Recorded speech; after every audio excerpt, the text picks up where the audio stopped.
আসসালামু আলাইকুম রহমতুল্লাহ। সকল জীবের কল্যাণ হোক। এর আগে আমি আপনাদের মাঝে তুলে ধরছিলাম আমাদের ১ মাসে ৩টা গাভীকে আমরা সিমেন্ট দিয়েছিলাম, অর্থাৎ বীজ দিয়েছিলাম কৃত্রিম প্রজননের মাধ্যমে। তো আমাদের সেপ্টেম্বর মাসের প্রথম ৭ দিনের মাথায় আজকে একটা গাভী, অর্থাৎ আমাদের বকনা গরু হেঁটে আসছে আর কি, এই কালো জাতের বকনা গরুটা।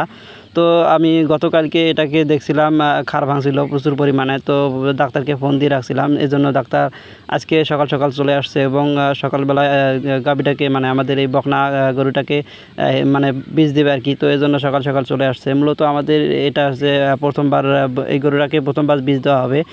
তো গরুটার মোটামুটি স্বাস্থ্য চেহারা অনেক ভালো। তো ডাক্তার সকালবেলা আসলো এবং ডাক্তারকে আমি গরম পানি এনে দিলাম। গরম পানির মাধ্যমে তিনি তার বীজটাকে শোধন করে নিল এবং পরবর্তীতে শোধন করে নেওয়ার পরে আমরা যে জায়গার মধ্যে গরুটাকে বাঁধি সেই জায়গার মধ্যে গরুটাকে বেঁধে রাখলাম এবং সেখানে ডাক্তার নিয়মিতভাবে এই জায়গায় আমাদের গরুটাকে তারা মানে বীজ দেয় আর কি। তো আমার এই ডাক্তারে সবসময় আমার খামারের মধ্যে সবসময় চিকিৎসা করে থাকে। তো আমি এর আগে আপনাদেরকে বলেছিলাম যে আমাদের এই ডাক্তার আছে, আমাদের সম্পর্কে দাদু হয়, আমার সম্পর্কে দাদু হয়।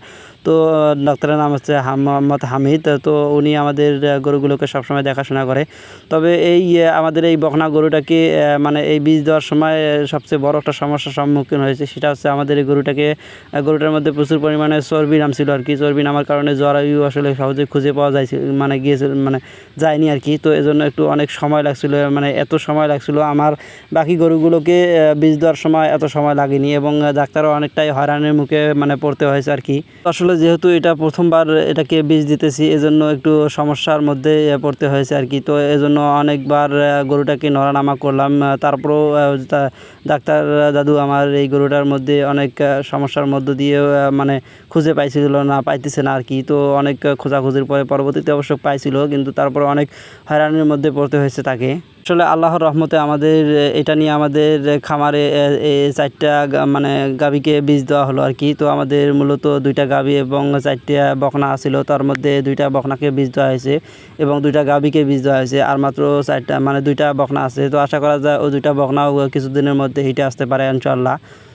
তো যাই হোক, অনেক খোঁজাখুঁজির পরে আর কি মানে পাইছে আর কি। তো পরবর্তীতে মানে বীজ দেওয়া হয়েছে। তো অনেক মানে অনেকটাই হয়রানির মধ্যে পড়তে হয়েছিল আমাদের দাদুটাকে। তো যাই হোক, অবশেষে বীজটা দিয়েছে, কিন্তু তারপরে একটু শঙ্কা মানে থেকে গেছে আর কি। তো আসলে যেহেতু অনেক হয়রানি হয়েছে, এজন্য দাদু বলছে একটু মানে শঙ্কা দেখা দিয়েছে যে এই বীজটা আসলে একটু টিকবে কি না, একটু মানে অল্প একটু সন্দেহ তার মনে। তারপর তিনি বলেছে যে দেখা যাক 20 দিন বা 21 দিন পরে কি হয়। তো সবাই ভালো থাকবেন, আমাদের জন্য দোয়া করবেন।